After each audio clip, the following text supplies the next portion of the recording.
All right, welcome in. It is time for Full Court Press. It's mid-major Thursday.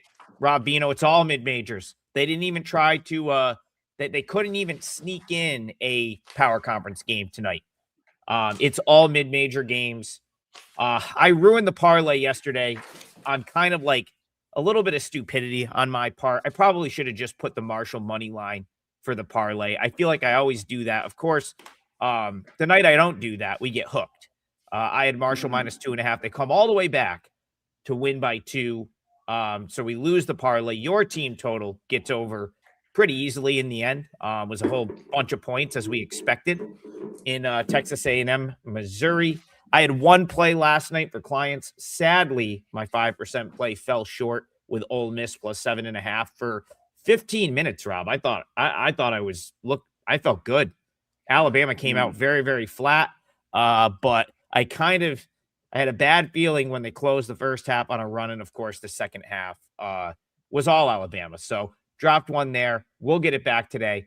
Aside from me messing up the parlay, how was your Wednesday? Wednesday was pretty good. It was 2-1. I thought I was headed for 3-0. To tell you the truth, I had the A&M team total over. I also had UConn team total over. Surprising to me, Adam, that was listed at 77.5 against Butler, who everybody seems to get 80 against. UConn did the same. They got 80, so that was two good ones. And then the third one where I thought I was in great shape, Tennessee over 76.5 with 63 and over 10 minutes left to go in the game. I'm like, oh, this is great. We need 14 points in 10.5 minutes. And Tennessee proceeded to score 10 points for the remainder of the game. 10.5 minutes, 10 points, hit the brakes, stalled out on me. So it didn't become a 3-0. It became a 2-1, which is still fine.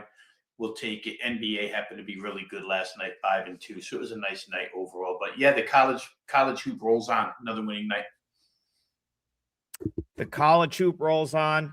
That's what we're going to do today, Rob. I know it's not like the big national TV game, but you're a Belmont Bruin. You're a Belmont guy. And this is a huge game in the Missouri Valley. So that's what I want to start off with today.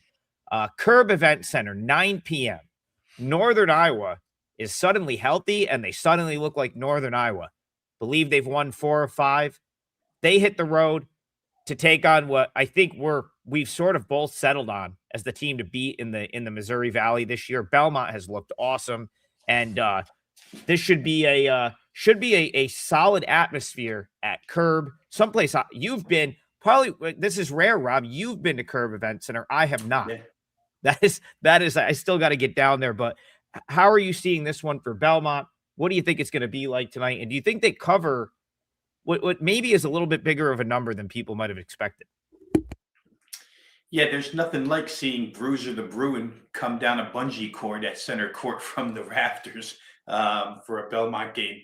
Yeah, this is interesting, Adam, because Belmont did beat Northern Iowa rather handily first time around, 78-65. Interesting that game was played exactly the way Ben Jacobson, head coach of Northern Iowa, would want it to be played, a 58-possession game. And yet in a 58-possession game, Belmont almost got 80. They got 78. 1.33 points per possession in that game. Outstanding number for Belmont. You mentioned what I think may be the key ingredient right off the top, though, when you said Northern Iowa finally healthy. They played that game without Tristan Smith. How about their record? They played 8 games. He was out for 8 games with a hip injury. They went 2-6 in those 8 games. Other games that he's been involved in, every game that he's been involved in, they're 13-3. And they beat some decent mid-major non-conference along the way as well, teams that we consider to be good teams, or played them extremely tough. So Northern Iowa, with Tristan Smith, is a big deal. Ben Jacobson refers to him as their defensive anchor. Northern Iowa kind of has a group. They rotate maybe 8 or 9, but they have a group of 6 that played the bulk of the minutes, he being one of them, leading rebounder, or at least tied for being leading rebounder on the team. Does a lot of the stuff that, they call it dirty work in basketball, but he does a lot of that. And for Belmont to get 78 the first time without his presence on the defensive end, we'll see how that goes this time, even though this one's at home. for Belmont in that first game. The two main guys for Northern Iowa, Leon Bond, Trey Campbell, they shot lousy from 3 of 15 from 3. And those are the two guys that launched the most for Northern Iowa. So we'll see if they can correct that on the road. Belmont's been a pretty good defensive team all season long. For Belmont, the home numbers aren't really what you would think they would be, because Belmont is such a good team and basically plays good at home. They're 6-1 straight up at home. Nothing wrong with that in the Missouri Valley. But the point spread record isn't great, 4-3 against the spread. At this particular price of -5, they're 4-3 against the spread. The totals in their games at home inside the conference are 5-2 to the over. Their team total 5-2 to the over. And the lowest amount of points that they've scored at home this year was 67. It was a 68-67 loss to Southern Illinois, a team that, I mean, Northern Iowa shoots it better than Southern Illinois, but they're basically the same style, same philosophy. Slow, play defense. I think Southern Illinois is probably a little more aggressive defensively than Northern Iowa is, but you get the point. This is a tough game. Obviously, Northern Iowa's got some ground to make up inside of the conference. Belmont sits with the 1 seed. A win here would do wonders for them being the 1 seed in the Missouri Valley tournament. They're off of a loss to Bradley. I happened to watch that game the other night, and tell you the truth, Belmont probably should have won that game in regulation. Went cold the last, I would say, 90 seconds, 2 minutes. Bradley made some big plays, big 3. And then in overtime, it was no contest. It was all Bradley. So obviously Belmont would like a bounce back here after that Bradley game. Northern Iowa absolutely destroyed Murray State. For anybody who watched that game, Murray State never had a chance. As good as they are offensively, it was Northern Iowa who almost put up 90 in that contest, playing it kind of towards Murray's style. So I would say, in my opinion here, the people who got to the total were probably correct early. I don't see this game staying under what the initial price was of 134.5. We're now pushed up to 137.5. And like I said earlier, the lowest scoring game Belmont's played in this gym is 135 against Southern Illinois. I'd give Northern Iowa more offensive credit than that. So there's probably still the slightest bit of wiggle room in that 137.5 to still play over. But I don't know if I could lay 5 with Belmont here, to tell you the truth. And the money's going Northern Iowa's way. I just think Smith, it could become that big of a deal. For Belmont, again, no Nick McLean, but otherwise really healthy. And that when you get to the tactics of this, Adam, it's for Northern Iowa, I know they would probably prefer to slow it down even further by zoning, but you just can't zone Belmont. So you got to kind of play them man-to-man, because otherwise they chew you up with their passing and their shooting over the top. Be an interesting game. They've seen each other a lot. I think if I had to choose out of these two, I'd probably still choose over 137.5. Yeah, you made a lot of good points, and I'll just kind of echo a couple of those. So the first one is going to be very difficult to find value with Belmont at home, right? This is a 22-4 team that's been 10-2 at home. They're at the top of the Valley standing. So good luck, like thinking you're going to get like value on the point spread on Belmont at home. I saw some market manipulators in earlier. This got knocked down to 4.5, quickly bet back up. There's still a couple of books that are slow to move back. You can still get 5 a lot of places, couple 4.5s out there. I think that was a little bit of like that.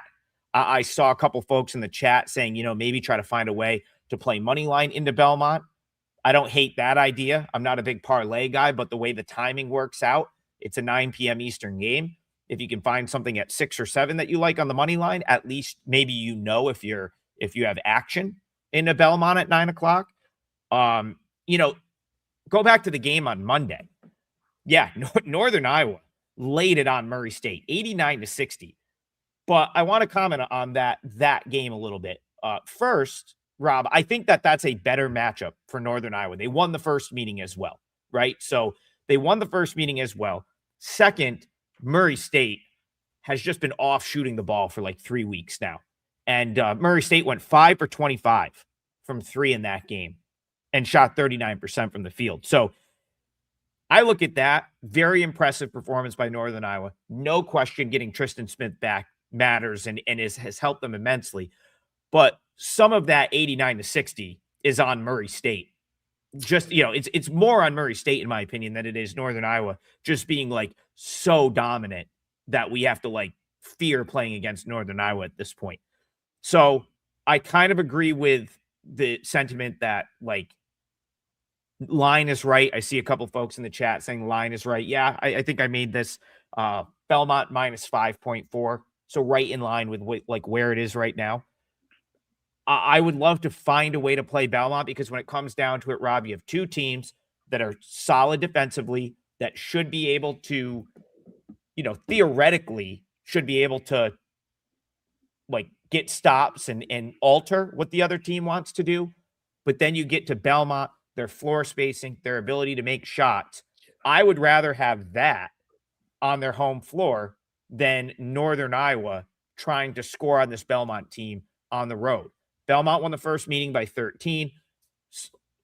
A lot of those matchup sort of things came into play, right? I don't think Northern Iowa, I think they maybe scored 65 points in that game. So I'd love to find a way to play Belmont. I don't know that there's enough value at -5, but you can get creative here, Rob. Maybe it's a slow start and you can jump in with Belmont live, right? Maybe you find another money line that's at 6 or 7 Eastern. And the reason I like that is not that I'm a huge money line parlay guy, but you would at least know if you have your Belmont money line action before that, by the time that game is over. So then if you don't, you can, maybe look for a chance to jump in live. If this got knocked down to 4, I think I might be willing to lay with Belmont at 4. But at 5.5, 6, it's just a little. I think the books did a good job, which is not surprising. The books tend to do a good job. We're here to find the couple spots they don't do a good job. Typically, the books do the right, are on it, and I think they're sort of dead on with the number on the side here. And I think just if you wanted to just go general theory, Northern Iowa got everything they wanted other than Smith not playing in game 1. A 58 possession game on their home floor, everything to their style, and Belmont routed them by 13. And you figure when you flip it to Nashville now, Belmont probably gets a little more pace on their home floor at times during this game. You wonder if Smith is a big enough defensive deal to stop Belmont from shooting 69% from 2-point range.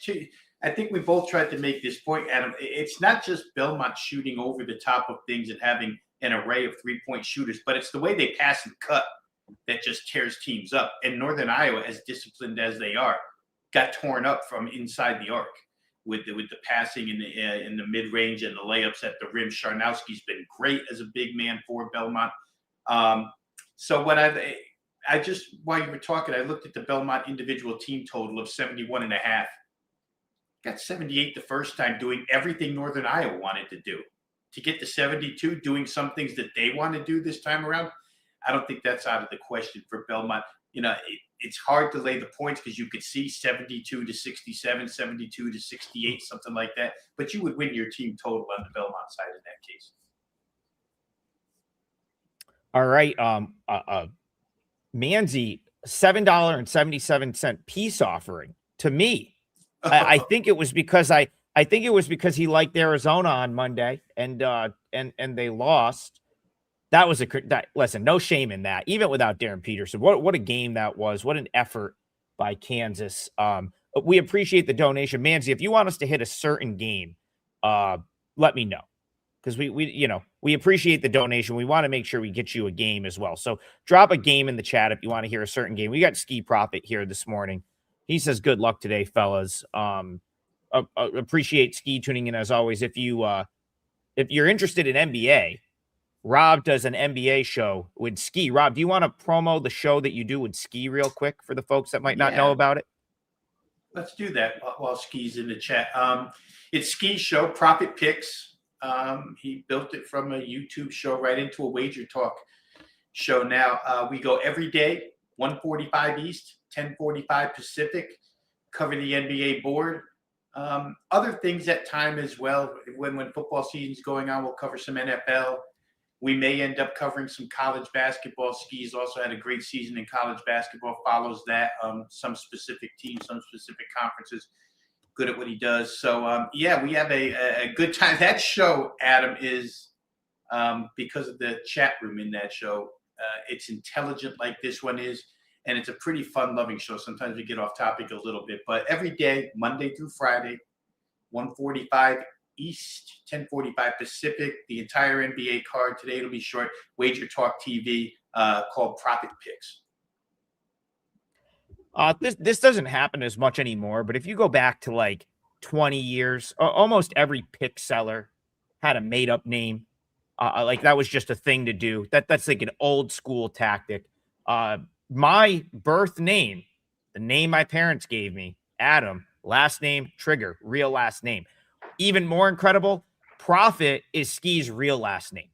Like that, I feel like that doesn't get enough love. That is, I mean, you were just destined to be a better with that last name. Incredible. Incredible stuff. I think what like our one of our like the managing like partners, like when he was like filling out his paperwork was like, there's no way that's real. And he's like, no, it's my real name. So shout out to Ski. You guys should be watching the NBA show. You said 2 p.m. Eastern, Rob? It's 1:45 Eastern and 10:45 Pacific. Love it. Monday through Friday. Love it. Monday through Friday. Rob Bino, the hardest working man at WagerTalk, if you're doing an NBA show and a college basketball show, because my head is spinning just from doing the college hoops every day. All right, let's get back into it. We've talked about these teams, and I want to go to Colin here because Colin has given us a suggestion to close out that Belmont parlay. So I guess let's decide if we agree with Colin. Colin says you could go Wilmington to Belmont if you wanted to. And yeah, Wilmington does make some sense, Rob Bino. They are at home tonight. I had a nice winner with Wilmington in their most recent game. They went down to Charleston, got a big win, kind of got, I'll go as far as to say they kind of got their season back on track, even though they had won 2 games, prior to getting blown out by William and Mary. Those 2 losses by William and Mary sort of knocked them temporarily out of the top spot in this league. It looked like at one point Wilmington was just going to run away with this league this year. And the Tribe said, no, that's not going to be the case. Watching that Charleston game and just how dominant Wilmington was, I started to think, boy, maybe William and Mary is just a bad matchup for this team. And I think you even kind of alluded to that being the case as well. Wilmington's back home, Trask Coliseum, where they've been incredible over the years, 11-2 again this year. Elon, you would praise Billy Taylor for the efficient offense he was running earlier this year, but as we see the season go on, it's starting to become apparent that this is not last year's Elon team. No Simpkins twins, no Nick Dorn, and more importantly, no Matthew Van Komen, who was the anchor of that 2-3 zone that really allowed them to defend out on the perimeter and let Van Komen sort of anchor the zone. Last year's team, I would have given a chance against Wilmington. This year's Elon team, not so much. I kind of agree with Colin. I think if you were going to do a money line play, a money line parlay, that's the way to go. Wilmington, Belmont. Rob, do you have anything on side or total here? Trask Coliseum, Wilmington, North Carolina tonight. Yeah, I think what you find with Elon, Adam, is the defense wasn't good to begin with. But as you just mentioned, we're into mid-February now when fatigue can start to set in. And when a bad defense just becomes a full erosion of defense, give up 82 to Drexel the other day. Drexel's not known for offense. Double overtime, but 87 to Hampton. Hampton not known for offense. And now you get Wilmington coming in. Elon doesn't defend the 3. Not that Wilmington is the greatest 3-point shooting team out there, but when you give them that additional asset to score with, I think that's important. You've mentioned quite a few times that Wilmington's size, the advantage in there should be really big in this game. And I do believe, at first I thought Well, Elon kind of plays similar to William and Mary, but it's really not that close. William and Mary is a constant pressure team, like made basket press, just keep the game going at rapid pace the entire way. Elon plays quick, but they don't play like that. And I do believe that William and Mary matchup, the more we see of NC Wilmington season, is, and we'll look for that in conference tournament time if that happens again, because William and Mary just has been a bad matchup for them. Otherwise, Wilmington's had a good time of it inside the league. I wouldn't argue this at all to the Elon side. 3 straight losses, not the 3 best. And Drexel's had a surprisingly good season, so I don't want to put them in not the best type teams in the league statement, but Stony Brook and Hampton certainly aren't. So we'll see here. I don't know that this is a tailor-made matchup for Elon. It's not the kind of team that they would find success against. Wilmington defensively, Wilmington size-wise, not stuff that Elon can combat. So, yeah, I could agree with Colin here. If you're going to fill it out, Wilmington's a pretty solid choice. The more I look at it, the more I absolutely love that parlay. I don't know what if you're getting that, like, roughly even money, or even like up to -110, I haven't done the math on that yet. That is a very strong 2-teamer, in my opinion, because my number is I almost like Wilmington laying the 7.5. They've been sketchy at times against like the bigger numbers, but that's typically come on the road, right? Like we've kind of talked about Wilmington and their slow starts on the road. I don't know that they're going to have a slow start at home where they can't overcome 7.5. My number's closer to double digits here. It's closer to 10. Like, and this is really interesting too, Rob. They got like a very, I don't know if it's front loaded, but the all their road games came at once in the conference. They have now played 2, 5, 6 of, it looks like 6 of 8 has been on the road for Wilmington. And the 2 home games in that stretch, William and Mary and Campbell, are arguably the worst matchups for Wilmington in this league. So if you look at the league itself, Wilmington has played, 2, 5, 6 of their last 8 on the road. The 2 home games in that stretch were 2 very, very tough matchups for them because Campbell, of course, Campbell's got one of the old Florida assistants who's really starting to do good things there. And I think that's probably a bad matchup for Wilmington. We know William and Mary's a bad matchup for Wilmington. So you look at that stretch. I mean, this was a team that typically come February, like, is putting teams in body bags at home, Rob.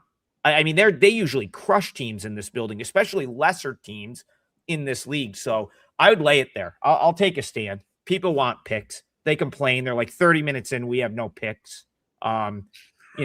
Scroll to the end. As always, we're going to timestamp this for you. I know there's some folks out there that wish I was timestamping in real time, which is borderline impossible, but we'll get them up after the show. But I'll take a stand. I like Wilmington -7.5, and I love Collins parlay. I love that. Wilmington to Belmont. Would be very surprised if either of those teams loses tonight.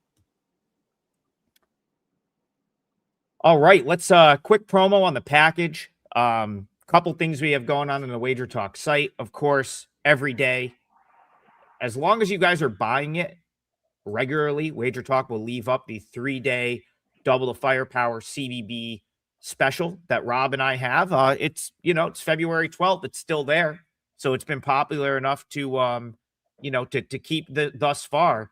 But we need you guys to run it up because they will take it off for March when suddenly college basketball is very in demand. So we want that to stay the rest of the season. So keep supporting that. We very much appreciate it. Also, Rob, I got 2 more days to laugh at the $69 6-day special. So we got 2 more days. Actually, I think it's still good through Saturday. So we can really get Kelly to laugh at that too on Saturday. But 3 days left through Valentine's Day, 6 days of all access, $69, because why not? What other price point would you put for the Valentine's Day special, Rob Vino? That's for any handicapper on the site, any sport. So check that out. And we very much appreciate Appreciate you guys tuning in. All right, we have a super chat. The super chats are starred again. All is right in the world. Let's go to BA Bets right here. Let's stay in the coastal. BA Bet says CFC dropout here. Back in the BA Bets, I'm assuming that was back when we called it College of Charleston. I love that name. I'm a little annoyed that they they want to just go by Charleston, because I always Rob, back when I was a kid, it was like College of Charleston. You wouldn't hear about them all year. They'd win whatever league they were in at the time, and then they'd always give someone hell in the NCAA tournament, and it was just I don't know, College of Charleston just rolled off the tongue. Now they want to go by Charleston. It's fine. You've seen this all over the country. Wisconsin, Green Bay just wants to be Green Bay. Missouri, Kansas City just wants to be Kansas City. So I get it.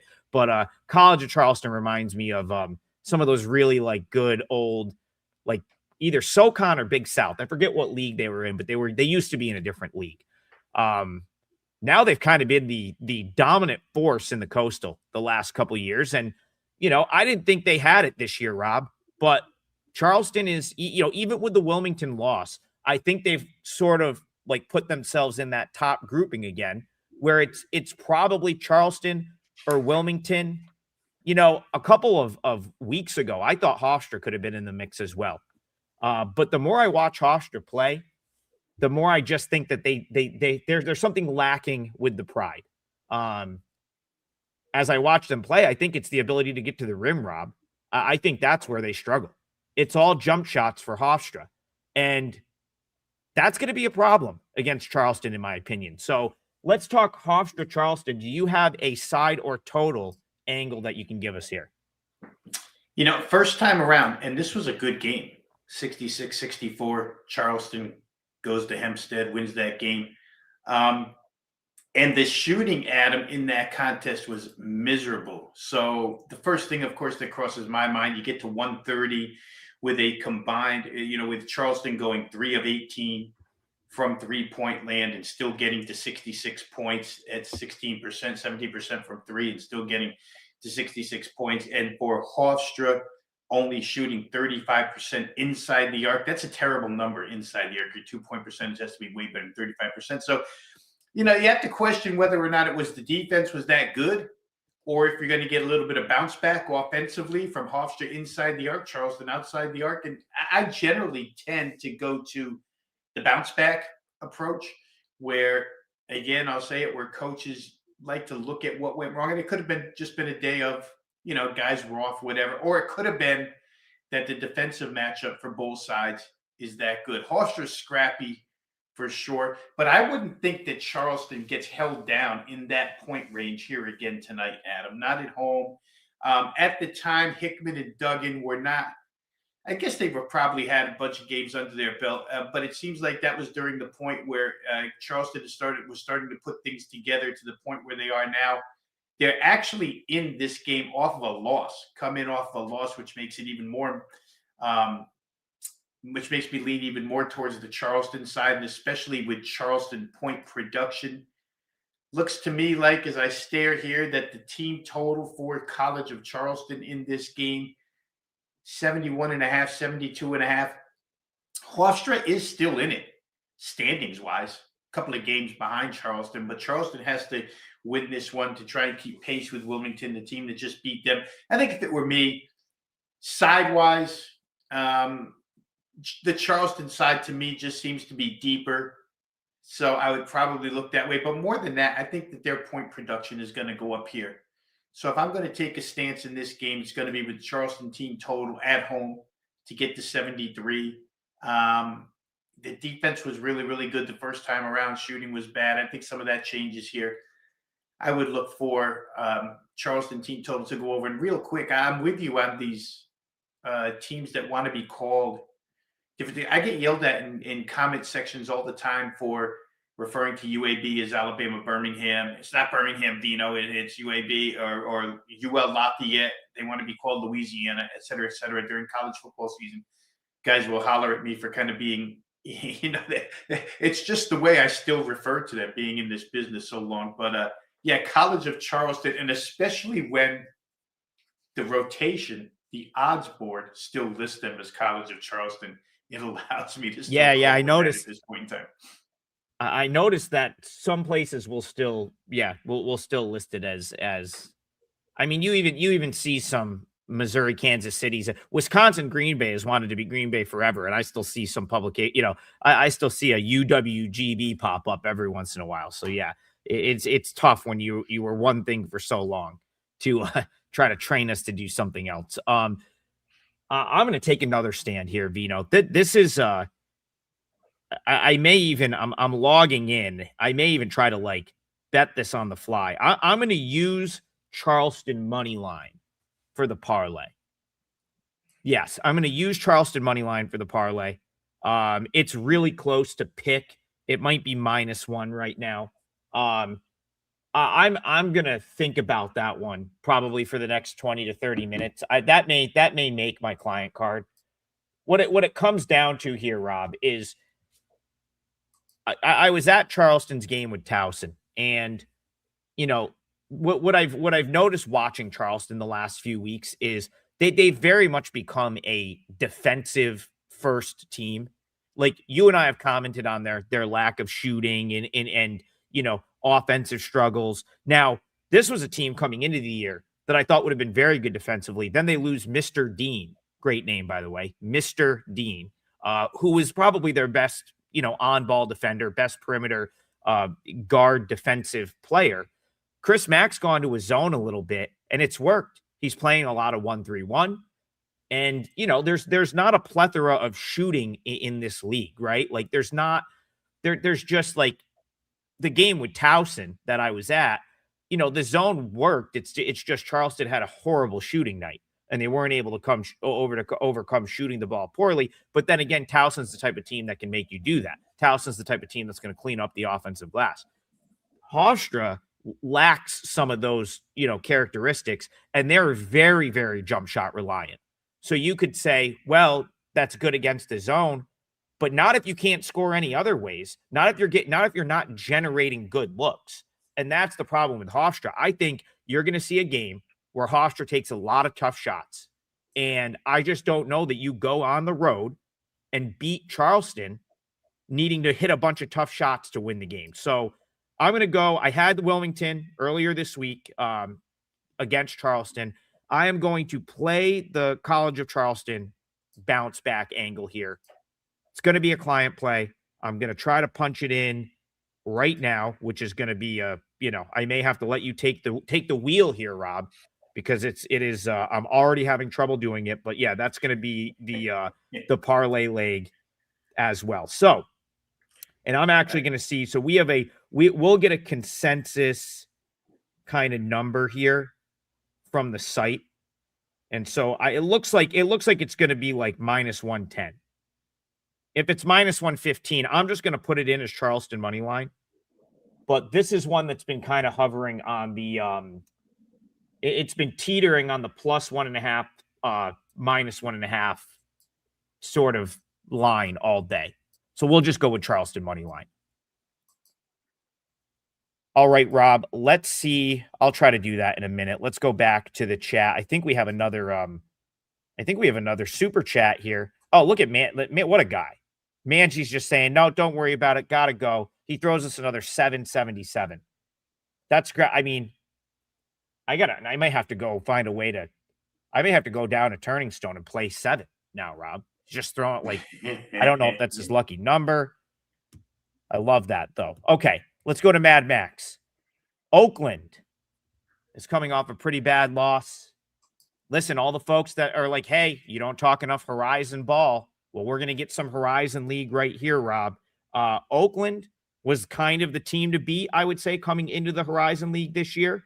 I think most people had them first, although I think I noted on this show a couple of different times that the Horizon was very, very open.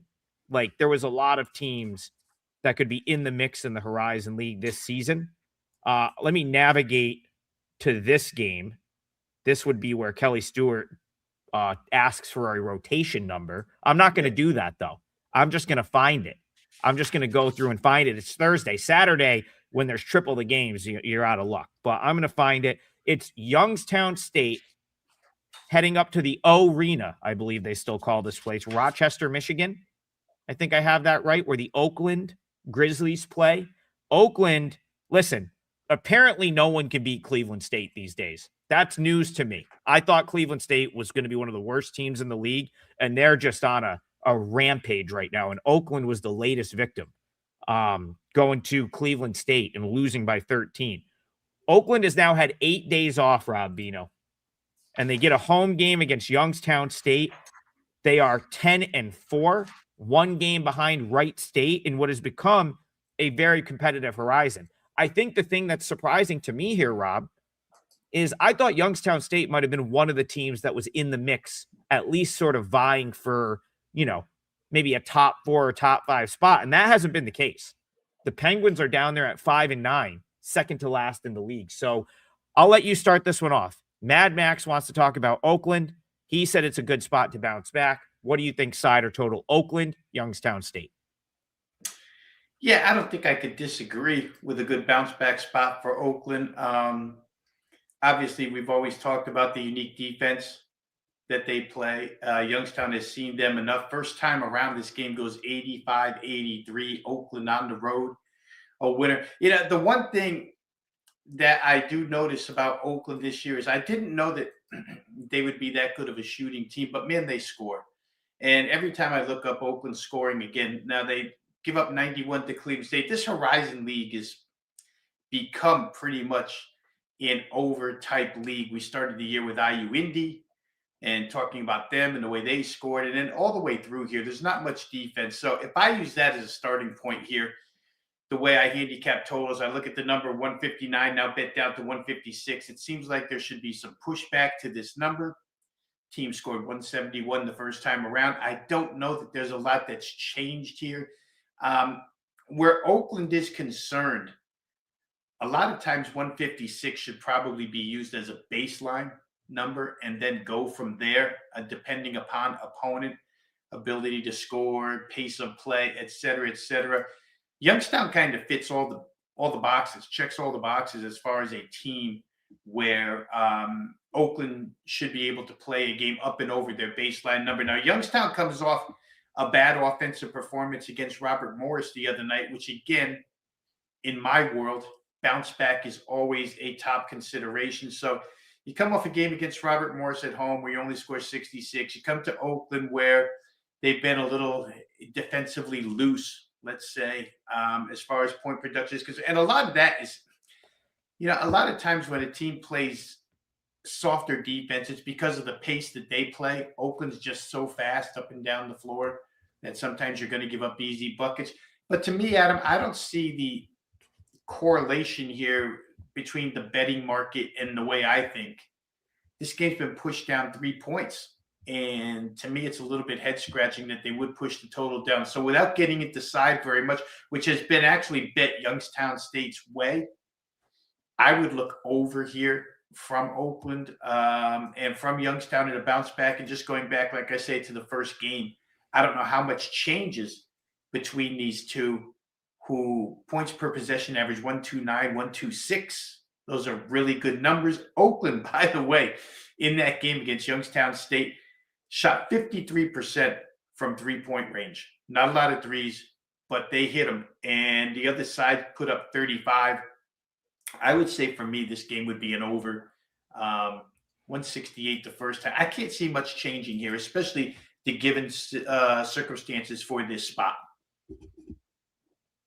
Rob, we agreed on a total yesterday, and it got there pretty easily, right? I'm pretty sure Texas A&M and Missouri went over without much issue, and we are in agreement on an over again here. They call this league jokingly the Horizon League because everyone plays zone. Every team in the league plays zone. Greg Campy's been playing zone at Oakland since before I was conceived, Rob. I was born in 1986. He's been at the school since 1984. Playing that sort of like, Tom Izzo always complains about it. They're really good buddies, and he always complains about having to play Campy zone. But you know what? Like Youngstown, they can shoot the ball. Like their issues are probably more on the defensive end. This is a team that when it was Jared Calhoun, it's not anymore. Those Jared Calhoun Youngstown's teams were very, very, very good. And they really just there was a lot of offensive freedom in those Youngstown State teams where they were just, allowed to almost react to what they weren't running anything super rigid. They were allowed to react to what the opponent was going to do. And I still think Youngstown's kept a lot of those principles here. It's just they're just not getting the caliber of player that they were getting a couple of years ago. Point is, they still shoot it. It's like everyone's got a green light. They shoot the ball well as a team, 35.4% from three. All of the offensive metrics for Youngstown are decent. They're all in the top 100 nationally. Youngstown might have some second chance points here. Oakland doesn't rebound typically well. You'll see that too. Teams that play constant zone typically are not elite rebounding teams.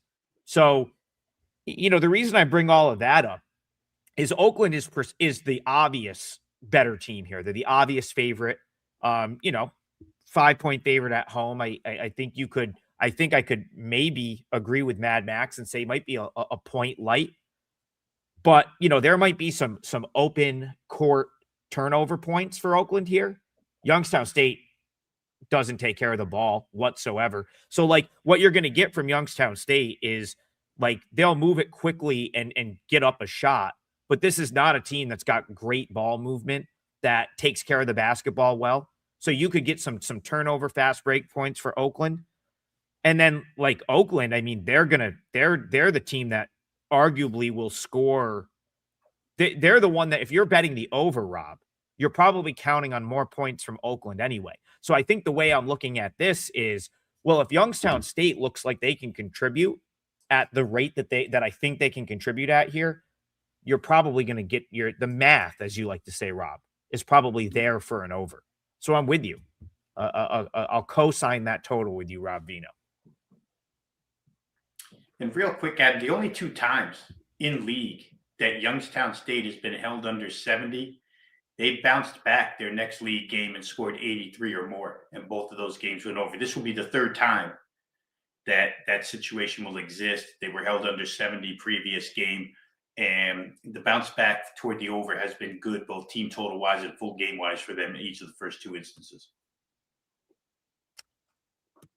All right, let's head to the American. I think some would say this is the feature game. Listen, in a world where Memphis is actually like a Memphis team, this probably would have been the feature tonight. Rob, just plain and simple, Memphis has not played good enough this year for them to just get the auto feature game on Rob and Adam's full court press show. They got bumped down the line for Belmont, Northern Iowa, which is a better game. But this is a big one in what has become an insane logjam in the American Conference. So last night, South Florida wins, Tulsa loses. This is what the American standings look like coming into right now. South Florida 9-3, Tulsa 8-4, Memphis 7-4, Temple 7-4, Charlotte 7-4, Wichita 7-5. The upset win for UAB now has UAB 7-5. There's 7 or 8 teams, Rob, that still have a legitimate chance to win this league, and it's February 12th. You just don't see that very often. So parity has been huge in this league this year. And, I guess I'm not surprised about this. North Texas is not in that group.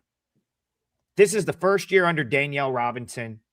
I do think there's some potential with this North Texas team, but it's really tough at a school like North Texas to lose to Grant McCaslin and then hit it out of the park with Ross Hodge, to lose Hodge. And then this is the third coach in how many years? They've lost a ton of talent. Tyler Perry is not walking through that door right now. It's that's just the thing. It's a transition year for North Texas. But then again, Rob, Memphis has been a pretty big disappointment, I think, by all accounts, from what I think many people expected them to be. So where are you at on Memphis, North Texas tonight at the Super Pit in Denton, Texas? Yeah, I'm at the stage where I can't play North Texas.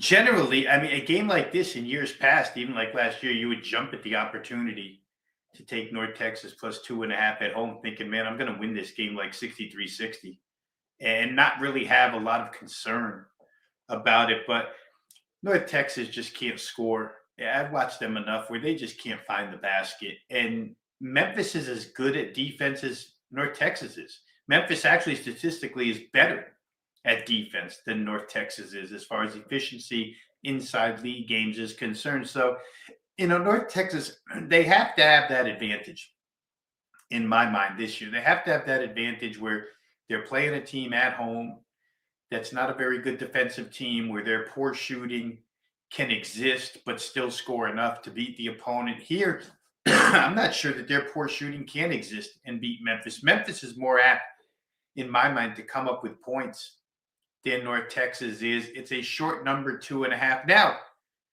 the other side of that equation is if I go to the window with Memphis, I have to trust Memphis. And they just haven't been trustworthy so far this year. But I would think that even in a North Texas style game, which I'm going to assume this game is going to be played the way North Texas wants it to be played, I still think in that style of game, Memphis is the better team with the higher ceiling, simply because, North Texas would have to hold Memphis to, I don't know, I'm going to use a base number here. I'd say Memphis would have to hold, North Texas would have to hold Memphis to like 34% shooting tonight, 33% shooting in order to win this game. Not that they have to win because they're getting 2.5, but I would say if Memphis shoots better than 34, they probably win by 3. So for me, this is going to be Memphis. Very disappointed in the way North Texas has played this year. I mean, they haven't failed on the defensive side, Adam. They're still the same as their reputation and their perception goes. But you watch them play, and if they take a jump shot, there's certain guys where I'll say, man, when that guy puts it up, I know it's going in. When North Texas puts it up, you just know it's a brick. It's coming off somewhere. You got to be able to out-rebound Memphis. I don't think they can. I don't think they'll get enough second-chance points. So I would probably lean Memphis in this game minus the 2.5 total. If the opener that we're seeing on our odds screen of 130.5 is correct, there's been a 7-point move to the over. Seems a little drastic to me, 137.5 up from that's assuming that the initial opener is correct as we see it on our screen. I'm not sure that it is, but that total is probably in a good place. I would lean Memphis or else just lay off the game. Rob, there is an insane scheduling dynamic here. And I understand what Memphis was trying to do. So Memphis going into the season probably thought that come mid-February, they'd be in the mix for an at-large. And so they went ahead and scheduled a trip out to Logan, Utah this weekend to play a non-conference game with Utah State. The reason for that is simple. The American is now perceived to be probably a one-bid league, right? Unless it was Memphis was probably the only team that scheduled to the way where it's like they could have probably made, if they were winning a lot of these non-conference games or like some of their bigger games, they would have been in line for an at-large. So what it meant, this is actually genius. I'd like to see more conferences do this, but basically they got together with Utah State and said, hey, Utah State, you guys are going to probably be in the same boat trying to get an at-large out of the Mountain West. Why don't we play each other mid-February? Rob, it reminds me of the good old days of Bracket Buster Saturday. Right.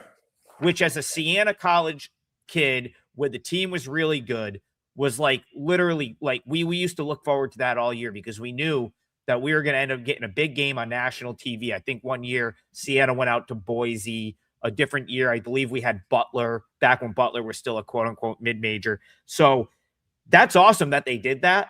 But like the mentality has to be this has to be the more important game now, right?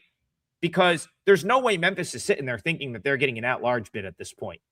I don't think I think that's off the table a little bit.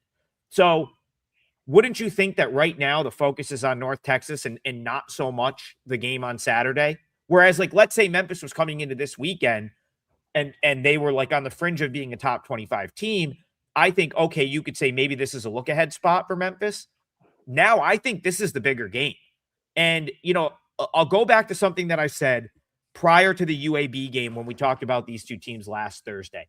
I felt like that UAB game was like the penny rally the troops, come to Jesus type. Like, I think I used that term just to be like, hey, we got to get back on the right path or right track. We just lost to Tulane. There's still a lot of season left. We can still win our league. Okay. And they went out on the road in Birmingham. They won by 10.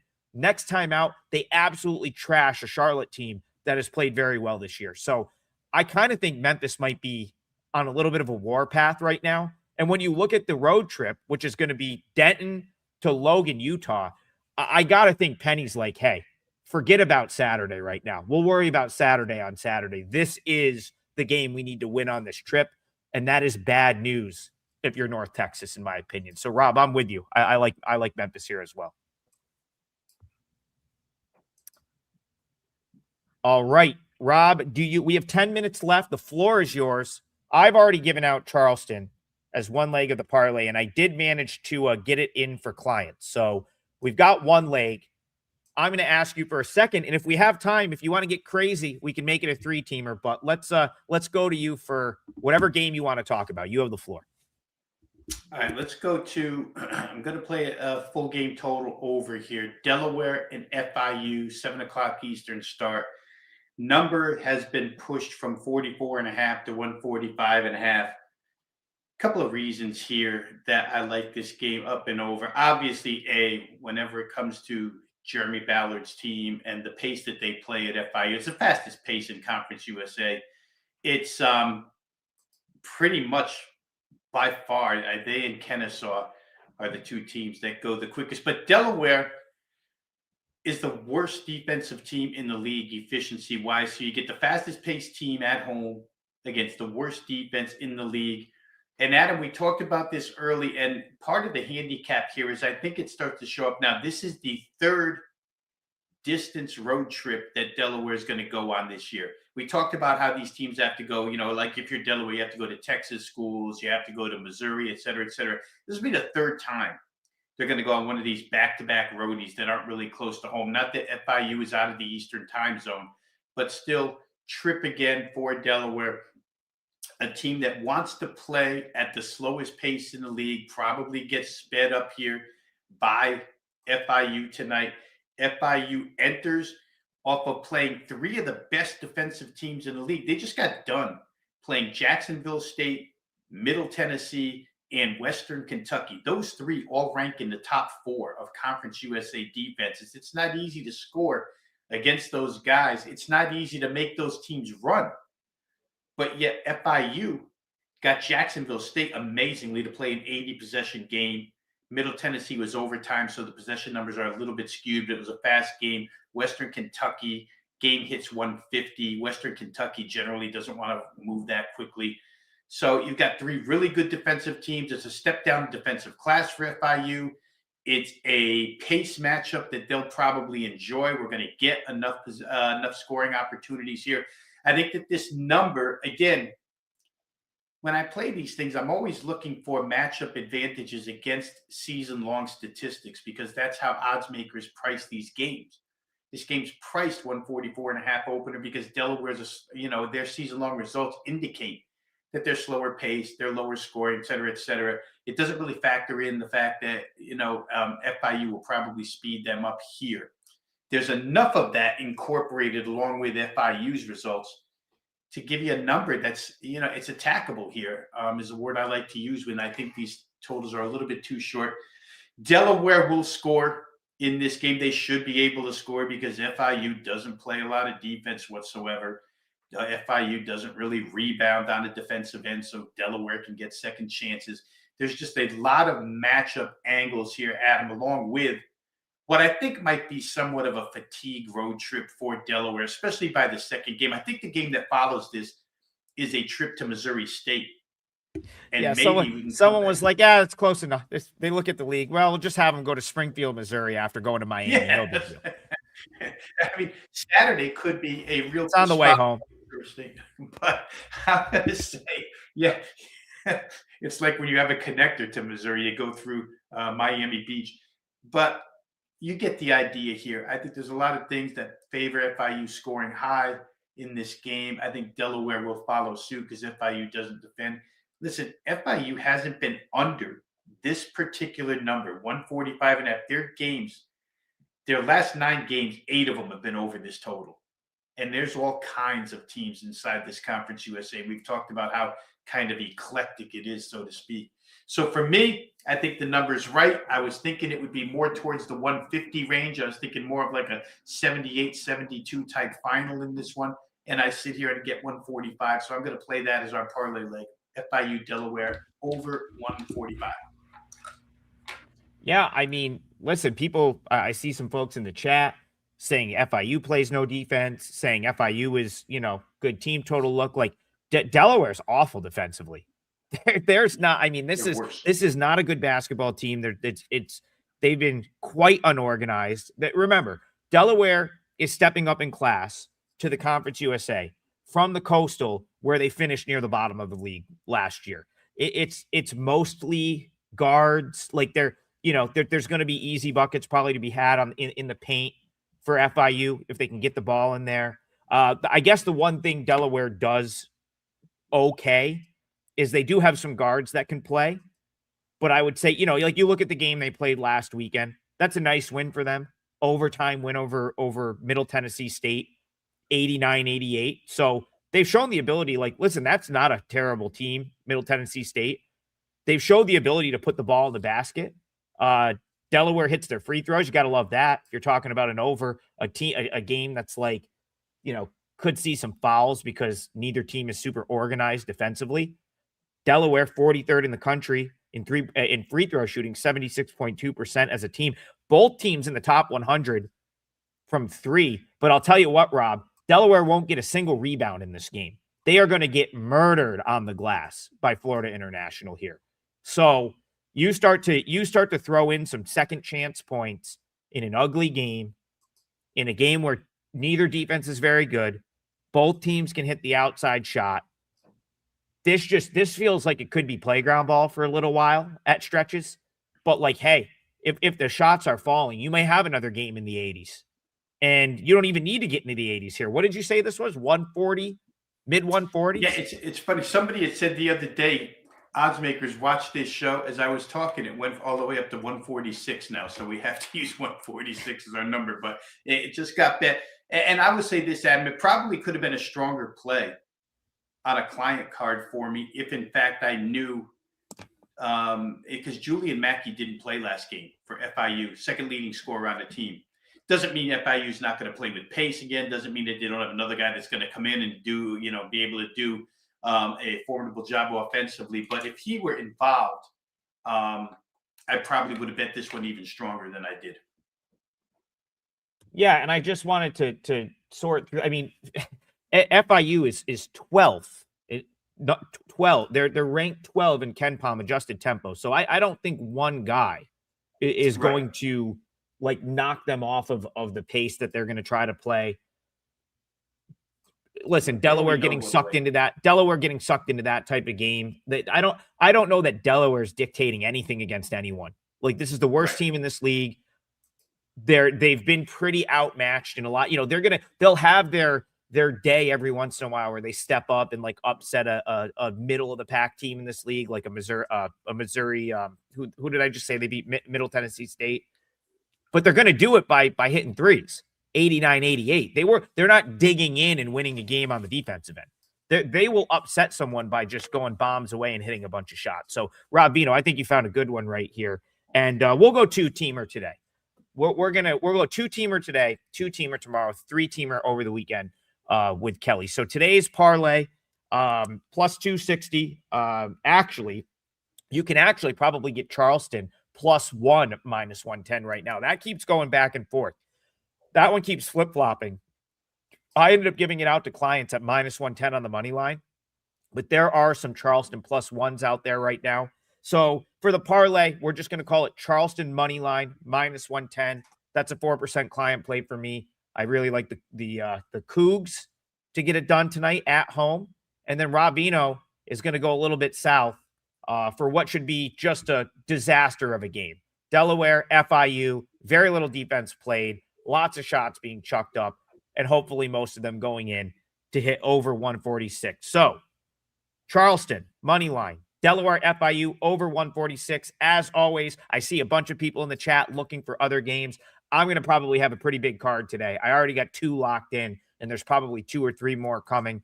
Rob is going to have his usual spread of plays. You can get both of them, double the CBB firepower. Have a great day, everyone. We will see you guys in the morning for more Full Court Press.